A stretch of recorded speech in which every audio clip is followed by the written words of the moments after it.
Hello everyone, good morning. Welcome to Hindi Sahitya YouTube channel with Ankita.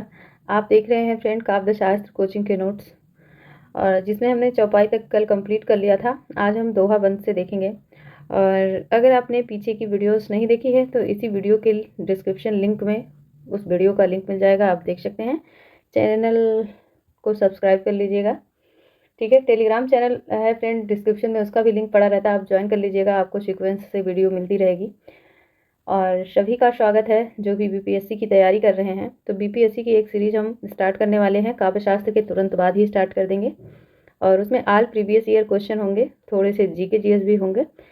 जो भी आपके प्रीवियस ईयर हिंदी साहित्य से जिन्होंने भी एग्जाम दिया होगा, या हिंदी व्याकरण, क्योंकि 6 to 8 में ज़्यादातर व्याकरण ही पूछा जाता है, 9, 10, 11 में काव्य शास्त्र लिटरेचर वगैरह रहता है। तो इन सभी प्रश्नों का समावेश आपको मिल जाएगा जो भी बीपीएससी प्रीवियस ईयर में पूछा गया क्वेश्चन है। तो सभी का स्वागत है आज के सेशन में एक बार फिर से, और अनुरोध है चैनल को सब्सक्राइब कर लेंगे आप।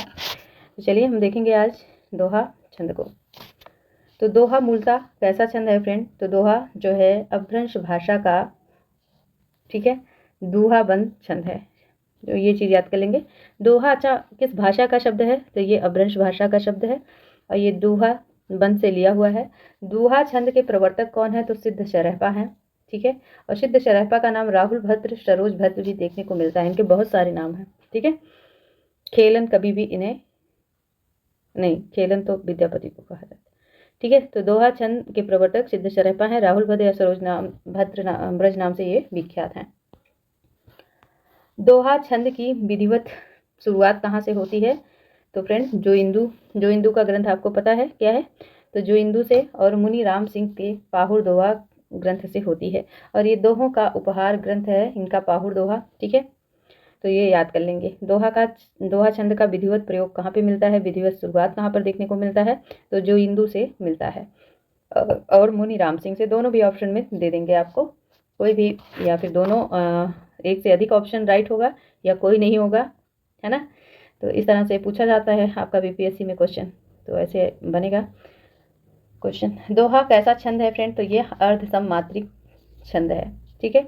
इसके प्रत्येक चरण में कितनी मात्राएं होती हैं? 24 मात्राएं होती हैं। चौपाई में कितनी होती हैं? तो 16 होती हैं, है ना। ध्यान रहे कि 13-11 पर यति विराम का प्रावधान मिलता है। अच्छा, पूछा जाता है, प्रश्न बनता ही है कि दोहा छंद में कितने पर यति विराम का चिन्ह मिलता है? तो याद रखेंगे 13-11 पर यति विराम का प्रावधान मिलता है। छंद शास्त्र में दोहे की यह परिभाषा दी गई है, ठीक है।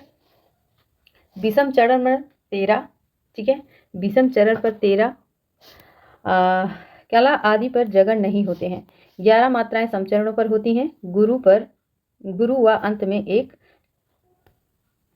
लघु होता है, ठीक है। गुरु व अंत में एक लघु होता है, इसको आप लघु समझेंगे। ये 2 पाई है तो एक पूर्ण विराम है, एक आपका लघु है। इसके 1-3 विषम चरण में 13 मात्राएं तथा 2-4 सम चरणों में 11 मात्राएं होती हैं। जगड़ या जभान, ठीक है। जगड़ मतलब मैंने क्या आपको ट्रिक बताई थी ना कि ISI वाले जगते रहते हैं, ठीक है। तो ISI वाले जगते रहते हैं। तो जगड़ का आपको क्या होता है? सिग्मा आप पता है, आप इनका साइन पहचान चुके होंगे, ठीक है। तो जगड़ सम चरणों में 11 मात्राएं और जगड़ होती है। जगड़ का क्या है, ठीक है, ISI, या फिर इसको कह सकते हैं जभान। दोहा छंद के प्रारंभ में जगड़ नहीं आता है, इसको इंपॉर्टेंट मार्क कीजिएगा, ठीक है। अगर मान लीजिए आपको दे दिए प्रश्न कि दोहा छंद के चरणों में जगड़ आता है पहले, तो प्रारंभ में जगड़ नहीं आता है, जबकि लास्ट में आपको देखने को मिलता है सम चरणों में। दोहा छंद के चरण के अंत में गुरु लघु का क्रम आता है, ठीक है। तो लास्ट में आपको गुरु और लघु देखने को मिल जाता है। दोहा छंद के विषम चरणों का आरंभ ISI से नहीं होता है। वेरी वेरी इंपॉर्टेंट, देखिए अभी यही बार, अच्छा ये तो हो चुका है। और सम चरणों में अंत गुरु और लघु का क्रम आपको देखने को मिलता है। अब देखिए, जैसे रामचंद्र शुक्ल के अनुसार देखेंगे आप, जिस प्रकार दोहा के बारे में इनका स्टेटमेंट है, जिस प्रकार गाथा या गाहा कहने पर प्राकृत भाषा का बोध होता था, उसी प्रकार दोहा या दोहा कहने पर अपभ्रंश भाषा का बोध होता है। बहुत ही इंपॉर्टेंट लाइन है फ्रेंड। तो आप यहाँ पे देखिए, अच्छा आपने क्या देखा था कि आई और एस आई का प्रयोग स्टार्टिंग में आपको देखने को नहीं मिलेगा, ठीक है। जगह का प्रयोग प्रारंभ में नहीं मिलेगा, इसका ध्यान देना है। तो देखिए, और आपको गुरु और लघु अंत में देखने को मिलता है, इम्पोर्टेंट है, ठीक है। लघु और गुरु इसके समान सम चरणों में देखने को मिलता है, तो ये चीज़ आप ध्यान रखेंगे। जैसे अभी आपको पॉइंट दिया गया है, माली आवत देख के कलियन करी पुकार, फूले फूल चुनी लिए कालही हमारी बार, ठीक है, कालही हमारी बारी। तो आप देख सकते हैं यहाँ पे मापे आ की मात्रा है, तो 2 और 2 4, 4 2 6, 6 1 7 1 8, 9 10 1 11 12 13, ठीक है, 14 15 16 17 18 19 20, ठीक है। यहाँ गुरु है तो 19 20 21 22 23 1 24, 24 मात्राएं मिल गई आपको दोहा में देखने को, ठीक है। और यहाँ पे क्या हमने पढ़ाया अभी आपको कि गुरु और लघु देखने को मिलता है समान चरणों में। अब ये लास्ट का ये समान चरण है, अब आपको नीचे देखने को मिल गया, तो इससे भी आप पकड़ सकते हैं कि यह दोहा छंद है, ठीक है। आई होप आप समझ गए होंगे। आगे देखते हैं। दोहा छंद में तुकबंदी चरण के अंत में सम चरणों में 2 व 4 के अंत में मिलती हैं, जबकि अब दोहा चरण का मतलब वही लाइनें, आपके कितने पाद हैं, कितने चरण हैं, है ना। तो अक्सर आपको 1 लाइन 2 लाइन, ठीक है, 1 लाइन यहाँ से यहाँ तक होगी, फिर यहाँ से यहाँ तक, मान लीजिए 1 ही लाइन, या आप 2 पढ़ते हैं तो 2 लाइन आप पढ़ सकते हैं, और 1 यहाँ से स्टार्ट होगी, फिर यहाँ से, तो चाहे आप 2 लाइन पढ़िए चाहे 4 लाइन, जैसे आपके जिस हिसाब से समझ में आता है वैसे ये 4, तो ये दो चरणों में होता है या फिर 4 चरणों में दोहा छंद देखने को मिलता है। अब जैसे यहाँ पे देखिए, मेरी भव बाधा हरो, ठीक है, 1 चरण हो गया। राधा नागर सोए, जाकी तन पर झाई परे, श्याम हरित दुत होए। अब आइए यहाँ भी हम गिन लेते हैं। अब आपको गुरु और लघु यहाँ पर भी देखने को मिल रहा है, एक बार हम गिन लें क्या मात्राओं का क्रम। चलिए हम गिन लेते हैं ये सही है कि नहीं। अब यहाँ पे देखिए 2 और 2 4, ठीक है, 5 6 7 8 9 10 11 12 13 14 15 16 17 18 19 20 21 22 23 1 24, ठीक है। और ये लास्ट वाला देख लीजिए, लास्ट वाला आप देख लिए कि एक गुरु और एक लघु देखने को मिल रहा है। आप आंख बंद करके क्या लगा सकते हैं, दोहा छंद लगा सकते हैं, ठीक है। और दोहा किसका प्रिय छंद है, तो प्रिय छंद ये बिहारी का है, ये भी इम्पोर्टेंट है। दोहा किसका प्रिय छंद है, तो दोहा जो है बिहारी का प्रिय छंद है। आगे बढ़ते हैं फ्रेंड हर गीतिका की तरफ, और आपने पढ़ा था कि हर गीतिका में कितनी मात्राएं होती हैं, 28 मात्राएं होती हैं। चारों गीत हर गीतिका हमने बताया था ना, ये सम्मात्रिक छंद, अर्ध सम्मात्रिक छंद के अंतर्गत आता है ये, है ना। तो देखिए, यह राष्ट्र कवि मैथिली शरण गुप्त का प्रिय छंद है। हर गीतिका किसका छंद है, तो मैथिली शरण गुप्त का। हर गीतिका के बादशाह कौन कहलाते हैं, मैथिली शरण गुप्त कहलाते हैं। बहुत बार परीक्षा में बना हुआ प्रश्न है। हर गीतिका मात्रिक समछंद है, ठीक है, तो मात्रिक समछंद है ये, और इसके प्रत्येक चरण में 28 मात्राएं होती हैं। 16 12 पर यति का प्रावधान है। चरण के अंत में लघु गुरु, ठीक है, पहले लघु फिर गुरु, ये चीज अंत वाली लाइन में देखेंगे आप, ठीक है। तो एक चीज ये याद कर लेंगे।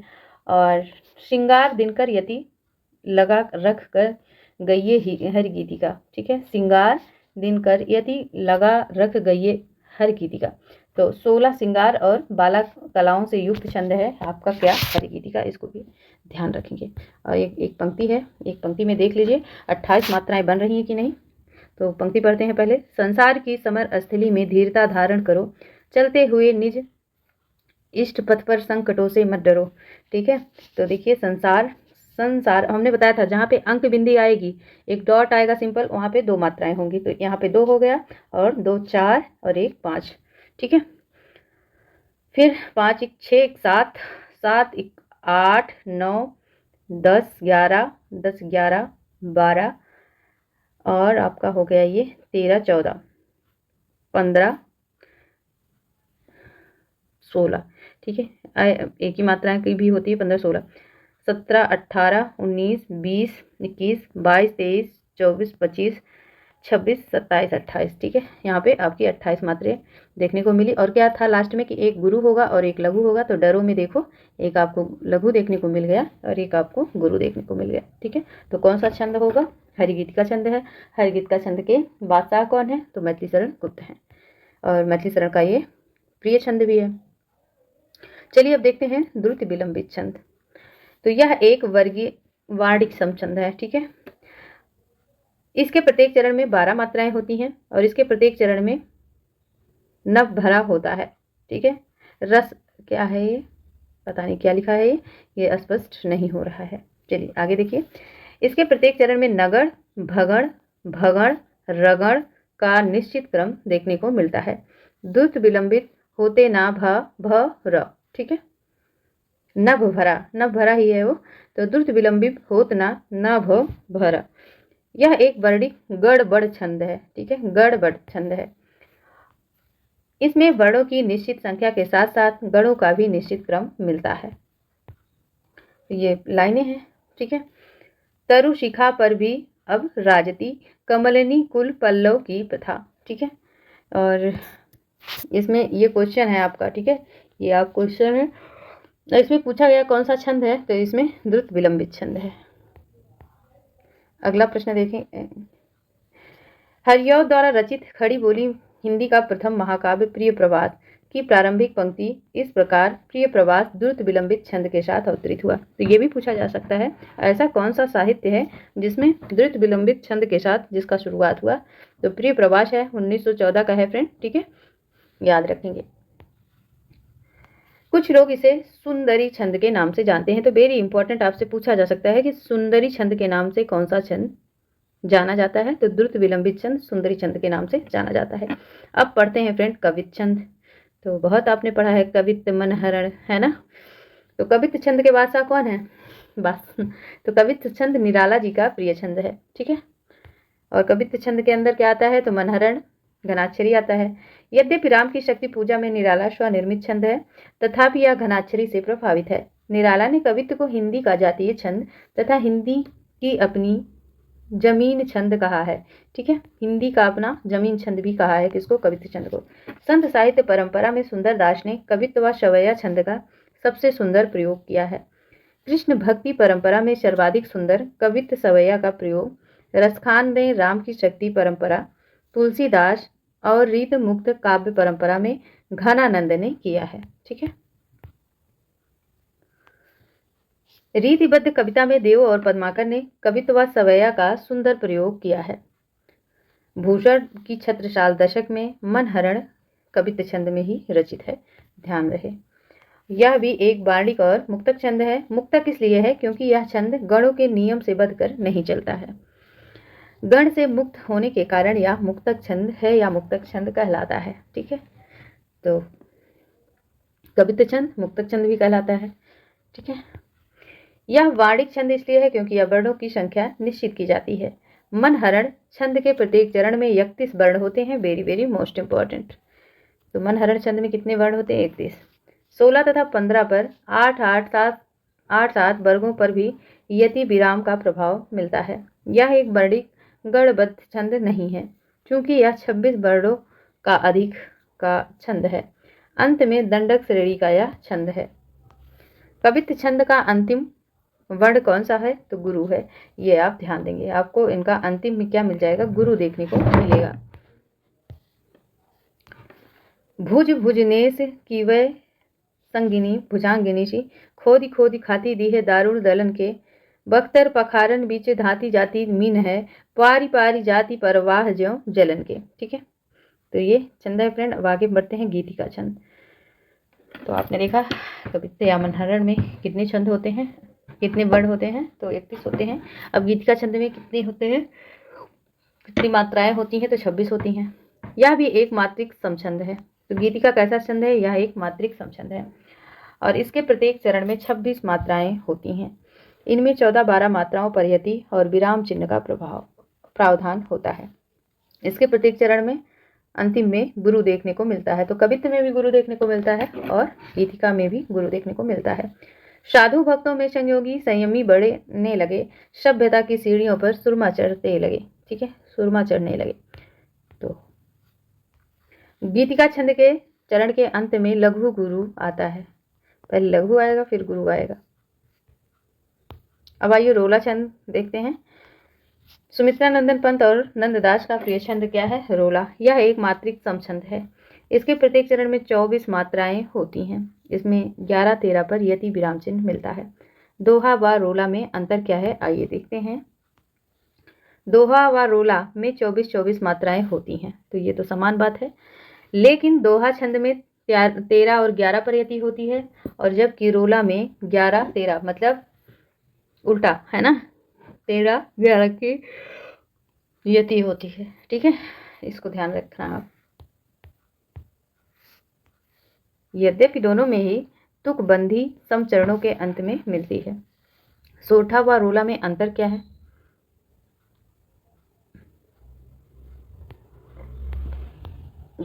तो आइए सोठा व रोला में अंतर देखते हैं।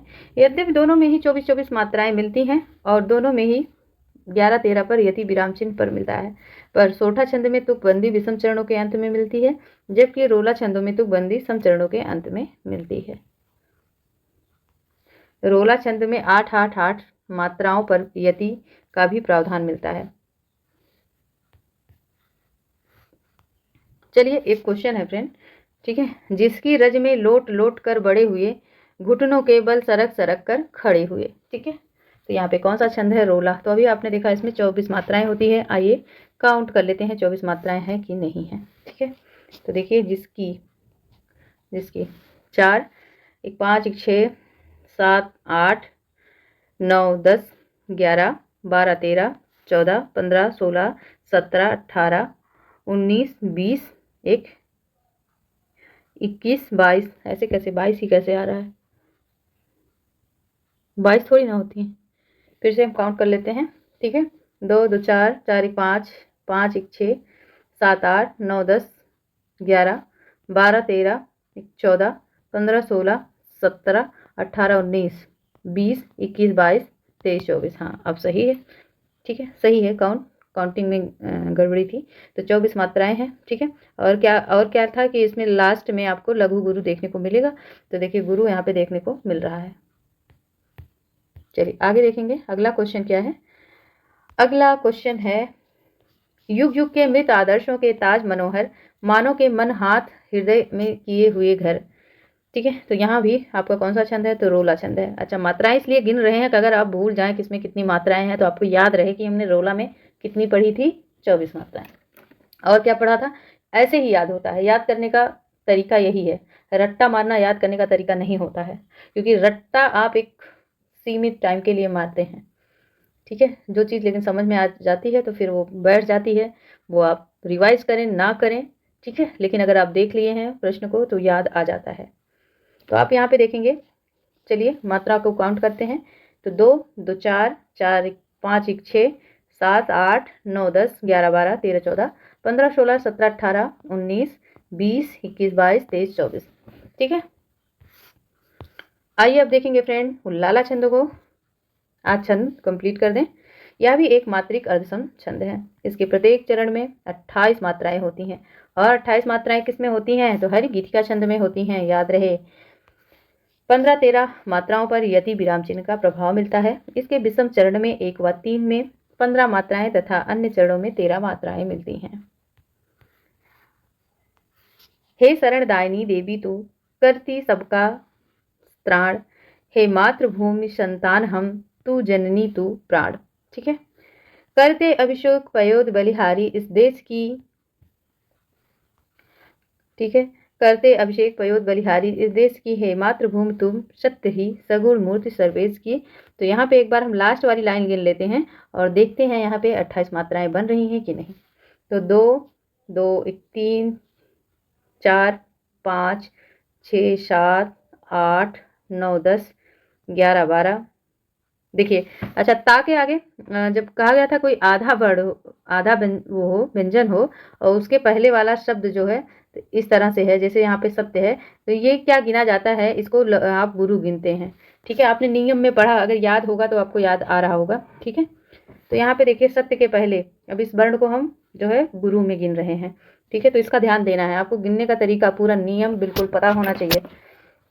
तो ठीक है, 2 2 4 1 5 6 7 1 8 9 10 11 12 13 14 15 16 17 18 19 20 21 22 23 24 25 26 27 28। ठीक है, तो आपकी 28 मात्राएं देखने को मिल रही हैं। ठीक है, तो कौन सा छंद है ये? उल्लाला उल्लाला उल्लाला, है ना। तो चलिए उल्लाला छंद और आपने हरगीत का छंद में 28 मात्राएं देखी। अब हम आते हैं छप्पे छंद। तो हिंदी के पहले महाकवि चंद्र बरदाई, ठीक है, का प्रिय छंद क्या है? छप्पे है। अच्छा, बलिद्य किसका नाम है? बलिद्य, कैसे लिखा जाएगा बलिद्य? तो बलिद्य ये किसका नाम है? ठीक है, तो बलिद्य नाम चंद्र बरदाई का है। तो महाकवि चंद्र बरदाई का प्रिय छंद क्या है? छप्पे, दूहा, तोमर, त्रोटक, दाहा। तो ये बहुत सारे छंदों का इन्होंने प्रयोग किया है, लेकिन प्रमुख कौन सा है? छप्पे। छप्पे छंद के बादशाह हैं ये। आइए प्रोफेसर नामवर सिंह का कथन देखते हैं। चंद को छंदों का राजा कहा जाता है, मतलब चंद्र बरदाई को छंदों का राजा कहा जाता है। शिव सिंह को छंद छप्पे छंद का राजा कहा जाता है। तो ये भी आप ध्यान रखेंगे। एक तो चंद को कहा जाता है, शिव सिंह को भी छप्पे का राजा कहा जाता है। तो 2 प्रश्न यही मिल गए आपके। और रीतिकाल में नीतिकार गिरधर कवि राय को, ठीक है, क्या कहा जाता है? तो कुंडलियां कवि का राजा कहा जाता है। और वृंद कवि को दोहा छंद का, और दीनदयाल गिरी को कुंडलियां, ठीक है, कुंडलियां छंद का। और अन्य अयोक्ति छंद दिया है, पता नहीं क्या छंद है। और बैताल को क्या कहा जाता है? छप्पे छंद, याद रखेंगे। यह एक मात्रिक विषम छंद है। अच्छा, ये काटा हुआ तो इसको आप ना पढ़ें, इसको आप ना पढ़ें, ठीक है। यह एक मात्रिक विषम छंद है। छप्पे छंद क्या है? तो यह एक मात्रिक विषम छंद है। और ऐसे छंद प्रायः 2 भिन्न छंदों के मेल से बनता है, रोला और हुल्लाला। मिला छप्पे, ठीक है। मात्रिक छंद, मात्रिक समछंद, रोला जो है आपका मात्रिक समछंद है, उल्लाला मात्रिक अर्धसम छंद है, ठीक है, इसका ध्यान देंगे। और छप्पे छंद में कितने चरण होते हैं? तो 6 चरण होते हैं, 1 2 3 4 5 6, ठीक है। सबसे इंपॉर्टेंट बात, अब आगे बढ़ते हैं।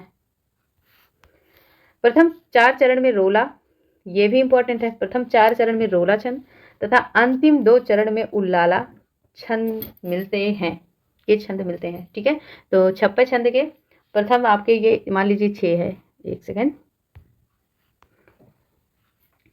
देखिए मान लीजिए ये 6 चरण है आपके, 6 चरण है। तो ये प्रथम जो 2, ये जो आपके प्रथम 2 चरण है, ये किसके मिलेंगे? तो ये रोला के मिल जाएंगे, ठीक है। और ये जो दोनों छंद हैं, ये किसके मिल जाएंगे? ये उल्लाला के मिल जाएंगे, उल्लाला।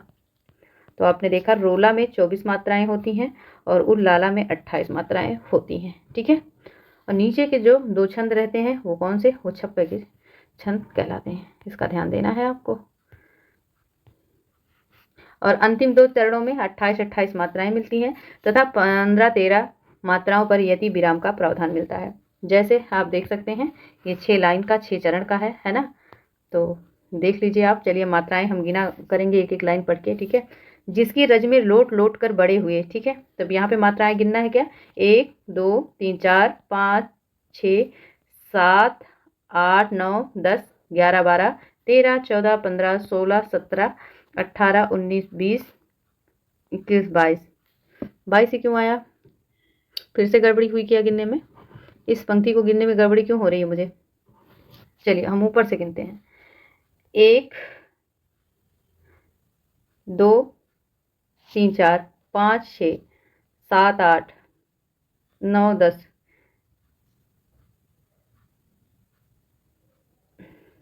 11 12 13 14 15 16 17 18 19 20 21 22 23 24। अब तो सही है, हाँ, ठीक है। घुटनों के बल सरक सरक कर खड़े हुए, ठीक है। तो ये दोनों पंक्तियां आपकी किसकी मिल रही हैं? रोला की पंक्तियां मिल रही हैं। इसके बाद आपको उल्लाला की मिलेंगी, है ना। परमहंस सम बाल्यकाल में सब मुख पाए, जिसके कारण धूले भरे हीरे कहलाए, ये कौन सी मिलेगी? तो ये उल्लाला की पंक्तियां मिलेगी, उल्लाला। और लास्ट में आपकी 28-28 मात्राएं दोनों लाइनों में देखने को मिल जाएंगी। कौन सा छंद बन जाएगा? आपका छप्पे छंद बन जाएगा। आइए अब बात करते हैं कुंडलिया की। यह एक मात्रिक छंद है। दोहा और रोला मिलाकर कुंडलियां रच लीजिए, ठीक है। तो दोहा और प्लस रोला मिलाकर कौन सा छंद बन रहा है? कुंडलियां, कुंडलियां, ठीक है। प्राकृत पेंगलम में 8 छंदों के आधार पर रामचंद्र शुक्ल ने सारंगधर हमीर राशों का ग्रंथ अस्तित्व का पता लगाया था, अस्तित्व का पता लगाया था। ठीक है, और बच्चन सिंह का कथन है, यदि इन 8 छंदों के रचयिता सारंगधर हैं तो सारंगधर को कुंडलियां छंद का प्रथम प्रयोक्ता मानना चाहिए। ठीक है, बच्चन सिंह किसको मान रहे हैं? तो बच्चन सिंह सारंगधर को प्रथम प्रयोक्ता मान रहे हैं। शुक्ल तो केवल पता लगाने की बात कह रहे हैं, लेकिन बच्चन मान भी ले रहे हैं कि कुंडलियां छंद के प्रथम प्रयोक्ता सारंगधर हैं। तो रीतिकाल के कवि गिरधर कविराय नीत की 2 कुंडलियां प्रसिद्ध है। वैसे तो दीनदयाल गिरी ने भी कुंडलियां छंदों में लिखा है। द्विवेदी काल में रायदेवी प्रसाद पूर्ण ने कुंडलियां छंद में देशभक्ति की रचनाएं लिखी हैं। स्वदेशी कुंडल 1910 ईस्वी, जिसमें इन्होंने 52 कुंडलियां लिखी हैं। कुंडलियां छंद में प्रथम 2 चरण में दोहा के तथा अंतिम 4 चरण रोला छंद के होते हैं। ठीक है, तो 4 चरण आपके, प्रथम 2 चरण देखिए कुंडलिया में भी आपने क्या पढ़ा कि 6 चरण होते हैं, पहले ये आप ध्यान रखेंगे। ये चरण ये आपके, तो प्रथम 2 चरण आपके किसको देखने को मिल जाएंगे? ये दोहा के होते हैं। और ये चारों चरण किसके होते हैं फ्रेंड? तो ये रोला के होते हैं। ठीक है, इसका ध्यान रहे।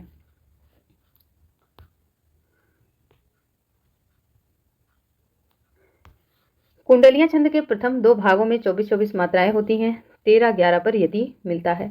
इनके अंतिम चरणों में भी 24-24 मात्राएं होती हैं तथा 11-13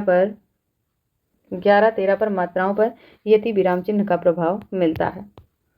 अब यहाँ पे आप देख सकते हैं। ठीक है, एक बार हम पढ़ दे रहे हैं पंक्तियों को। लाठी में गुण बहुत है सदा राखिए संग, गहरे नद नाला तहाँ जहाँ बचावे अंग, तहाँ बचावे अंग झपट कुत्तों को मारे, दुश्मन दावा गिर ताड़ को मस्तक झारे, यह गिरधर कविराय सुनो धुर की लाठी, सब हथियारिन छाड़े हाथों में तीजे लाठी। ठीक है, लाठी में गुण बहुत है। अगर आप नदी नाला को पार कर रहे हैं तो उसके सहारे पार भी कर सकते हैं। रास्ते में कोई आपको झपट रहा है, जानवर कुत्ता वगैरह, तो मार भी सकते हैं, बचा भी सकते हैं, अपनी जान की रक्षा भी कर सकते हैं। कोई दुश्मन अटैक कर रहा है तो मतलब लाठी का यहाँ पे विशेषता बताई गई है। तो आपने क्या पढ़ा था? कुंडलिया में आपको प्रथम 2 चरण दोहा के देखने को मिलेंगे। ठीक है, दोहा के, और दोहा में कितनी मात्राएं होती हैं? तो दोहा में 24 मात्राएं होती हैं, कुंडलिया में भी 24 रोला में भी 24 मात्राएं होती हैं। तो 24 मात्राएं आपको देखने को मिल जाएगी अगर दोहा का छंद है। ठीक है, और लास्ट के जो 4 चरण बच रहे हैं, और इन चारों चरणों में रोला की मात्राएं, रोला छंद होगा। ठीक है, इसका ध्यान रहे। आगे देखिए, कुंडलिया छंद का यह विशेषता है कि कुंडलिया छंद में पहला छंद होता है, वही इसे छंद का अंतिम छंद होता है। वेरी वेरी इंपॉर्टेंट लाइन है। ठीक है, तो अंतिम छंद कैसे होता है आप यहाँ पे देखिए। जो पहला छंद रहेगा वही लाइन आपका नीचे का रहेगा। ठीक है, तो यहाँ पे आप देखेंगे, जैसे यहाँ पे लाइन है, यहाँ तो सेम नहीं दे रहा है, लेकिन सेम ही होता है ज़्यादातर देखने को। ठीक है, पर इसमें तो सेम नहीं है। तो अच्छा, सेम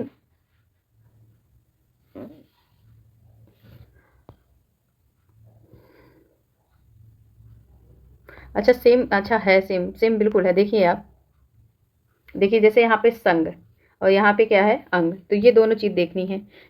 ठीक है, ट्रिक यही है इसकी। हाँ, तो यहाँ पे संग, यहाँ पे अंग, और यहाँ पे जैसे है मारे, यहाँ पे है झारे। तो ये दोनों चीज़ सामान ऐसे, अगर आप नहीं मेहनत करना चाहते हैं तो ये ट्रिक आजमाइएगा, मारे और झारे। ठीक है, ये चीज़ हमने गोविंद पांडे पुस्तक सीरीज को सॉल्व करते हुए आपको बताई थी, डिटेल से बताई है। अगर आप देखना चाहते हैं तो ज़रूर देखिएगा उसको। तो मारे और झारे। ठीक है, जैसे ये लास्ट के आपको सामान मिल रहे हैं। ठीक है, बागय और लागय, बागय और लागय, तो ये सारी चीज़ें आपको देखने को मिल रही हैं। तो वही यहाँ पे विशेषता है कि कुंडलिया छंद में पहला छंद होता है, वही इस छंद का अंतिम छंद बनता है। ठीक है, दोहा छंद का पहला शब्द ही रोला छंद का अंतिम शब्द बनता है। तो ये भी ध्यान रखेंगे आप कि दोहा छंद का पहला शब्द रोला छंद का अंतिम शब्द बनता है। दोहा छंद का अंतिम चरण रोला छंद का पहला चरण बनता है। अब आइए हम सोठा की बात करते हैं। दोहा का उल्टा क्या होता है? सोठा होता है ना? बहुत बार पढ़ा है, बहुत बार प्रश्न भी बना है। तो यह एक मात्रिक अर्धसम छंद है, या दोहा छंद का विपरीत है, या दोहा का उल्टा क्या होता है, सोठा होता है। यदि सोठा में भी दोहे की तरह 24 मात्राएं होती हैं। तो आपने दोहा देख लिया, रोला देख लिया, सोठा देख लिया, ठीक है, तीनों में कितनी मात्राएं देख ली, 24। अब तो क्लियर हो ही गया होगा, ठीक है।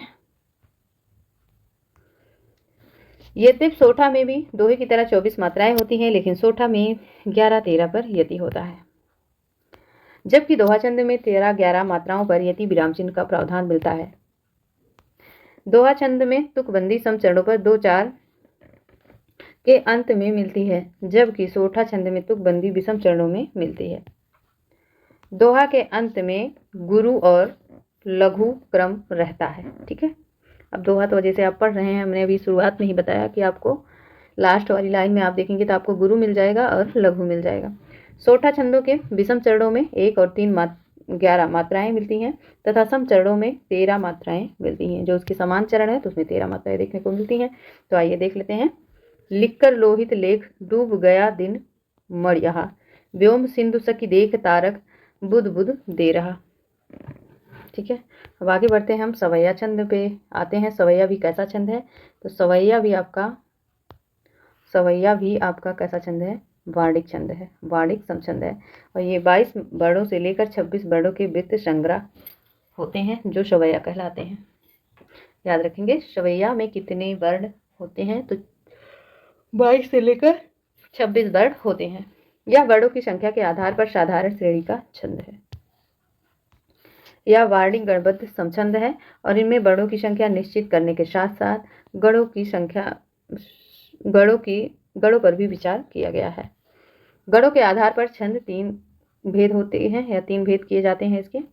तो गणों के आधार पर सवैया छंद के 3 भेद किए जाते हैं।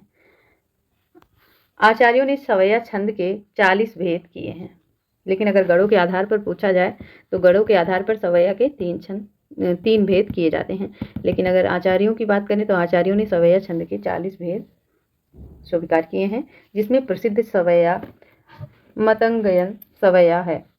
भगड़ की देखते हैं फ्रेंड, थोड़ा सा जगड़ मगड़ भगड़। तो यहाँ पे देखिए भगड़, भाग गया घर, तो एक इसमें भगड़ में कौन सा साइन है इसका, तो एक गुरु होता है और 2 लघु होता है।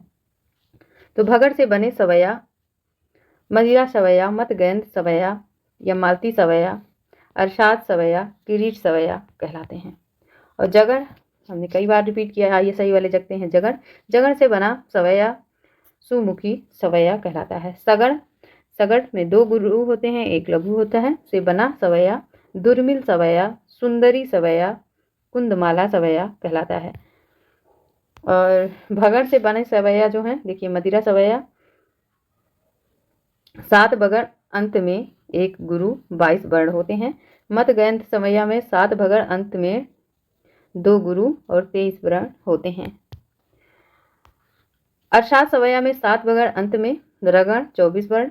किरीट सवैया में 8 भगड़ होते हैं और 24 वर्ण होते हैं। जगड़ से बने सवैया जो होते हैं ये सुमुखी सवैया कहलाते हैं। 7 जगड़ अंत में लघु गुरु 23 वर्ण होते हैं। भगड़ का बात है दुर्मिल सवैया छंद, ठीक है, और 8 सगड़ 24 वर्ण होते हैं। सुंदरी सवैया में 8, अच्छा ये बहुत इंपॉर्टेंट है, आप ऐसे बकवास ना समझें इसको, ठीक है। अगर आप स्पेशली बीपीएससी, राजस्थान, आरपीएससी का एग्जाम देना चाहते हैं, यहाँ से बहुत प्रश्न बनता है, इसको आप 2-3 बार रिवाइज कर लीजिएगा, थोड़ा आगे पीछे करके यहीं से कर लीजिएगा। तो 8 सगण, ठीक है, अंत में गुरु 25 वर्ण होते हैं। कुंदमाला सवैया में 8 सगण अंत में लघु लघु मतलब 2 लघु और 26 वर्ण होते हैं। तो ये सारी चीज़ें हैं फ्रेंड। अब ये प्रश्न है आपके, ठीक है, कि सिंधु तरो उनको धनरा तुम पे धनु रेख गई तरी। तो यहाँ पे क्या है, देखिए भगड़ है 7 भगड़ व अंत में गुरु है, 22 वर्ण है, मदिरा सवैया है।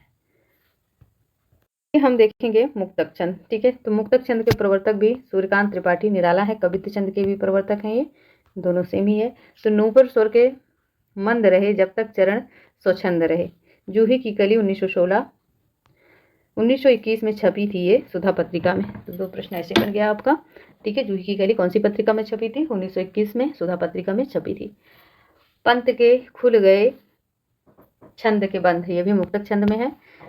जूही की कली मुक्तक छंद में लिखी गई हिंदी की पहली स्वबद्ध कविता है। निराला मुक्त छंद स्वर प्रधान रही, व्यंजन प्रधान होता है। इसमें आर्ट ऑफ म्यूजिक नहीं बल्कि आर्ट ऑफ रीडिंग की प्रधानता होती है। निराला अपनी मुक्त छंद की कविताओं में स्वर व्यंजना के मैत्री मिलाकर तुकबंदी लाने का प्रयास नहीं करते बल्कि आरोह अवरोह के द्वारा लयात्मकता स्थापित करते हैं। परिमल की भूमिका में 1929 है परिमल, ठीक है। और निराला लिखते हैं कि जिस प्रकार मनुष्य की मुक्ति होती है उसी प्रकार कविता की भी मुक्ति है। इम्पॉर्टेंट ये कथन है। और मनुष्य की मुक्ति कर्मों के बंधन से छुटकारा पाने में है और कविता की मुक्ति छंद के शासन से छुटकारा पाने में है। मुक्तक छंद कभी भी साहित्य के लिए अनर्थवादी नहीं होता बल्कि इसमें साहित्य में स्वाधर्मिकता अपने आप प्रसारित होता है। आज नहीं मुझे कुटल और चाह, इस ऐ बिकज इस हृदय में कमल आ तू, प्रिय छोड़कर सघन में छंदों की छोटी छोटी राह। ठीक है, तो ये प्रश्न है। आइए प्रश्न थोड़ा देख लेते हैं फटाफट। तो किस छंद में पहली और दूसरी तथा तीसरी चौथी पंक्ति में तुकात्मकता मिलती है? तो रोला छंद में मिलती है, ऑप्शन 4। पाक भरी सहरी सकल सुत धारे बारे, केवट की जात कछु वेद न पठइयो में कौन सा छंद है? तो यहाँ पे कवित्व छंद है। प्रबल जो तुम में पुरुषार्थ हो, सुलभ कौन तुमसे न पदार्थ हो, ये द्रुत विलंबित छंद है और इसे सुंदरी छंद भी कहा जाता है। अगला प्रश्न है, छाया माया एक सा बिरला जान न कोई, भक्ता के पीछे फिरे सन्मुख भागे लोई, इसमें दोहा छंद है। नाचै गावत गीत परम तरंगी भूत सब, देखत अति विपरीत बोलई बचन विचित्र विधि, इसमें सोठा छंद है। अगला प्रश्न है, पुरसे निकम्मा रघुबर पतु धर धाम दिए बागें, इसमें कौन सा छंद है? तो दुर्मिल छंद है, दुर्मिल सवया। अगला प्रश्न है, मंगल मूल महेश दूर अमंगल को करें, बहाय विवेक दिनेश मोहि महात्म को हरें, सोठा छंद है। रहीमन महीना सुहाइये अति पियावत मान चिन, बरु विष देह बुलाय मान सहित मारिबो भला, इसमें सोठा छंद है। मेति जाय नहीं राम रजाई, कठिन करम गति कछु न बताई, इसमें चौपाई छंद है। सरसता सरिता जामनी जहां, नवा नवा नवनाति पदावली, इसमें द्रुत विलंबित छंद है। अब देखिए शब्द शक्ति आता है फ्रेंड, और छंद आपका कंप्लीट हो गया। तो शब्द शक्ति हम कल देखेंगे, ठीक है। आज के लिए इतना ही। आप सभी चैनल को लाइक शेयर सब्सक्राइब कीजिए। नहीं कुछ समझ में आ रहा है तो आप कमेंट बॉक्स में कमेंट कर दीजिए, हम देख लेंगे उसे और इम्प्रूव करेंगे। Thanks for watching this channel. Thank you again.